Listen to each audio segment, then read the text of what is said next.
para hablar, luego hablaremos de política en el programa, por supuesto, para hablar de este tema, tenemos que se ha publicado un libro muy oportuno, lo muestro para quienes nos siguen por la televisión, Extorsión, el negocio del miedo, de Julio Corcuera, Portugal, que precisamente nos acompaña. Gracias por su presencia, Julio. Encantado, Fernando. Un saludo a usted y a toda la audiencia que nos acompaña. He leído su libro. Gracias. Le reitero, no solo es muy oportuno, sino que es muy preciso, muy claro en lo que quiere decir. Que la extorsión hay que verla fríamente para analizarla como un negocio. Y es un negocio que se basa en el miedo de la gente. Más miedo tienes, más me pagas, ¿no? Y se ha convertido eso en algo muy rentable. Su último capítulo, porque este libro ya lo había publicado, esto es una reedición, pero bastante corregida y aumentada, su último capítulo es sobre el monstruo. Sí, efectivamente. Y usted sí celebra que hay una narrativa del Estado que lo ha convertido en un monstruo para ponerle rostro a la criminalidad, porque si no se le pone rostro, es más difícil saber dónde golpear, ¿no? Entonces, al ser capturado, extraditado, puede haber una percepción de que esto va a acabar. Pero no cantemos victoria. ¿Por qué no podemos cantar victoria? Es sumamente interesante. El libro está constituido, está hecho, como usted ha visto, respetando el contenido. Está escrito en un modo muy llano, muy ligero. Es decir, no es un texto solo para académicos. Un señor que tiene una bodega y quiere comprender cómo funciona puede revisarlo. Un profesor universitario, un alumno universitario, respetando esos márgenes. Y ahí va a encontrar claramente por qué no podemos cantar victorias, porque el crimen organizado se mueve en base a estructuras, no a individuos. Pongo un ejemplo concreto. La caída de Pablo Escobar, con toda la dimensión que significaba Pablo Escobar, no significó el fin del narcotráfico en Colombia, ni siquiera el fin del tráfico ilícito de drogas en Medellín. La caída del Chapo Guzmán, que fue importante, una importante captura, tampoco significó ni el fin del narcotráfico mexicano, pero más específico, ni siquiera el fin del cártel de Sinaloa que el día de hoy vive. Y aquí me apena decir esto como peruano, pero la captura del monstruo el 24 de septiembre del 2005 no ha significado que dejen de poner dinamita en Comas, no ha significado que dejen de extorsionar. Si algún vecino de Comas que es víctima de este tremendo mal que nosotros llamamos la pandemia, la pospandemia, puede corroborar o corregir esto, que yo sepa, del 24 de septiembre a esta fecha, no es que en Comas desapareció la extorsión, ¿no? Incluso acá usted dice que ya hay alguien, John Jairo Arancibia, claro, sí. JJ, que estaría más o menos reemplazando el liderazgo del monstruo en los injertos del Cono Norte. Sí, eso es lo que suele pasar. Cuando cae ¿qué pasa en el caso? Voy a tomar la experiencia mexicana, luego lo voy a traer acá. En el caso de México, se detiene al padrino mexicano del narcotráfico, Félix Gallardo, y al detenerse empieza a haber una serie de matanzas porque empiezan a pelearse la sucesión. En el caso peruano, pongo un caso concreto, 2018, en Chayapalca, asesinan al Cojo Mame, recuerda ese famoso delincuente, sí. Y en cuanto asesinan en el 2018 al Cojo Mame, en Trujillo y el Valle, Chicama, empiezan a haber una serie de asesinatos. ¿Por qué? Porque empieza a disputarse quién se queda ahora con el mercado de cupos.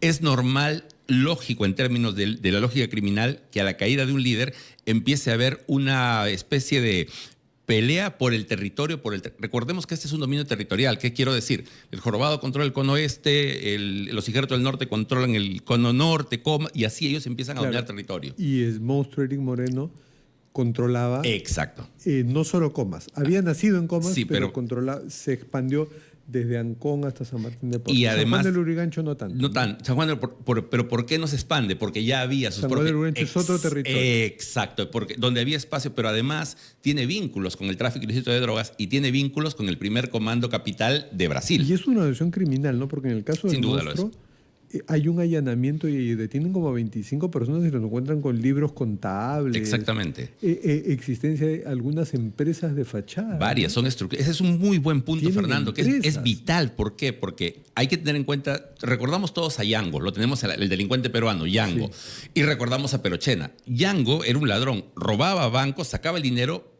y tenía el dinero que robaba, pero el monstruo es millonario. El jorobado al monstruo se le ha calculado 11 millones de utilidades. 11, o sea, mientras el negocio al jorobado se le ha calculado 25. Con esa capacidad económica, su capacidad de corrupción, su capacidad de contratar sicarios, de comprar armas, explosivos, es enorme. Esto, al tener 10 millones uno, 25 millones otros, aparece una necesidad. Ese dinero no se puede meter debajo de la cama y tienen que crear empresas fachada. Y para esconder algo ilegal, tienen que crear una fachada legal. Entonces, eso cambia el modelo. Claro, entonces si bien asusta ver toda esa complejidad, pero por otro lado nos dice, bueno, entonces la solución también pasa por hacer más difícil que estos delincuentes tengan esas facilidades crediticias, tecnológicas a través de la telefonía también. Por supuesto. Porque cobran a través de yapes y plines, ¿no? Y llegan mensajes extorsivos a través de chips que se venden como caramelos en polvos azules. Ese es un gran tema en el que usted insiste bastante y acá también insistiremos. Es vital que se haga algo y necesitamos la colaboración de la empresa privada, de las empresas telefónicas para que pongan, no su grano de arena, su importantísimo aporte en la lucha contra el crimen. Nosotros cuando pensamos en el crimen y lo analizamos y lo puede encontrar en el libro, solemos pensar nosotros en lo ilícito y lo ilegal. Y es correcto, está entre lo ilícito y lo ilegal, sí es correcto, pero cuando hay que lavar ese dinero, lo lavan en empresas formales. Mi punto es, hay que mirar cuál es la relación del crimen con las empresas que usan de fachada. Sí, vamos a seguir conversando sobre este tema, pero luego de una pausa, donde oiremos mensajes de los anunciantes y regresamos con Julio Corcuera, autor de Extorsión, el negocio del miedo, en Ampliación de Noticias, edición de los sábados. Estamos conversando con Julio Corcuera, experto en seguridad, ha sido viceministro de Seguridad Pública, Seguridad Ciudadana, ¿no? Seguridad Pública, en el viceministerio del Ministerio del Interior. Y es autor de Extorsión, el negocio del miedo, libro que acaba de ser reeditado en una edición bastante actualizada, que incluye hasta un capítulo sobre el monstruo, poco más y ya incluía la extradición del monstruo.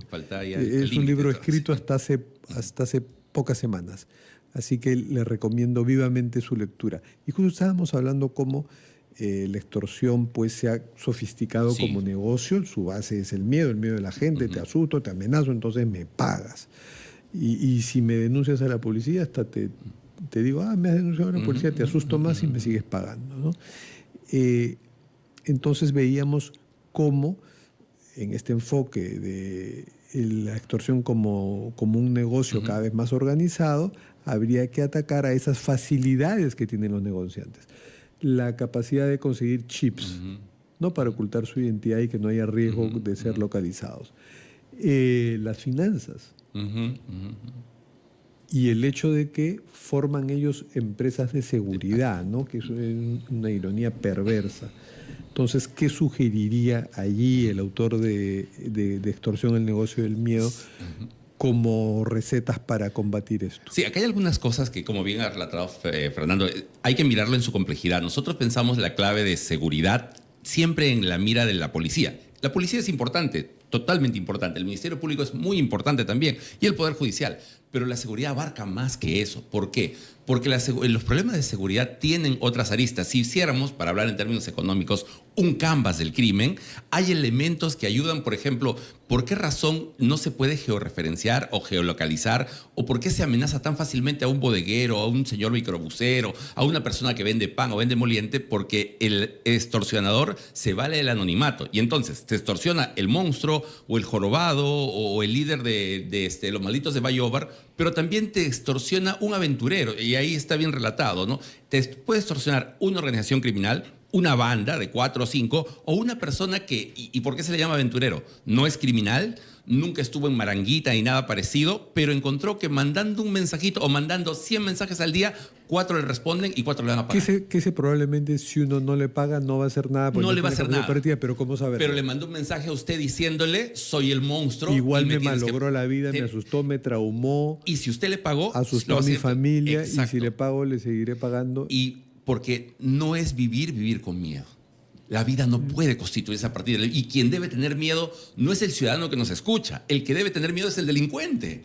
No, hemos invertido la idea de dónde debe estar el temor. Pero yo quiero responder concretamente a su pregunta. Entonces, si la persona... Y hay un caso concreto ahí de un joven que se hacía llamar el Chinito, de Comas, precisamente. Este joven vendía infladores y ropa para ir a la playa, para uso, digamos, de natación en el mercado. Como en su mercado estaba tan de moda el monstruo, él compró 4 o 5 chips y empezó a mandar a la gente que conocía diciendo soy el monstruo. Como no sabe cómo hacer esto, porque era novato total, la policía lo detiene porque él comete un error. Y cuando lo detiene, él llora y se arrepiente y demás. Esas personas... Espero que esté preso igual. Sí, lo llevaron al centro de menor de edad. A esta persona que se detiene, ¿por qué él decía esto del monstruo? Porque tanto se ha hablado, el miedo cala, y entonces me llega un mensaje que dice el monstruo, yo no voy a ir a la teleoperadora. Ahora, que me aclare. Tenemos que ser fríos y realistas y claro, y muy morales para combatir esto, ¿no? Y es bueno saber, ahí lo apunta, incluso hay aproximaciones teóricas y académicas sobre esto, que se dice que la violencia, o sea, la violencia de la criminalidad, suele estar muy asociada a entornos cercanos. Sin o sea, duda. Hay que sospechar, así como en los secuestros siempre uno descubre, ¿y quién fue el que tocó? Por lo menos el que pasó el dato y salió a una mafia. El sobrino, siempre es el cercano, tío, hasta siempre los hijos, es el cercano, la pareja. Siempre. En la extorsión también. Siempre es el cercano, siempre es alguien de tu entorno.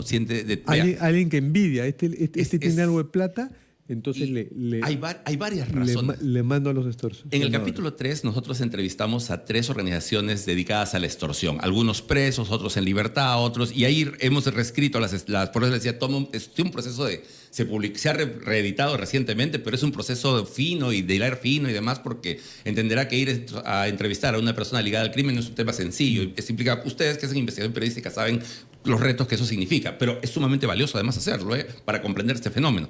René Girard, el filósofo francoamericano, en su libro La violencia y lo sagrado, y en toda su carrera intelectual siempre planteaba esto en un resumen: la violencia viene del cercano. ¿Qué cosa quiere? Y él indica además que no solo en temas delictivos, sino que desde la fundación de la civilización hay una relación de violencia cercano.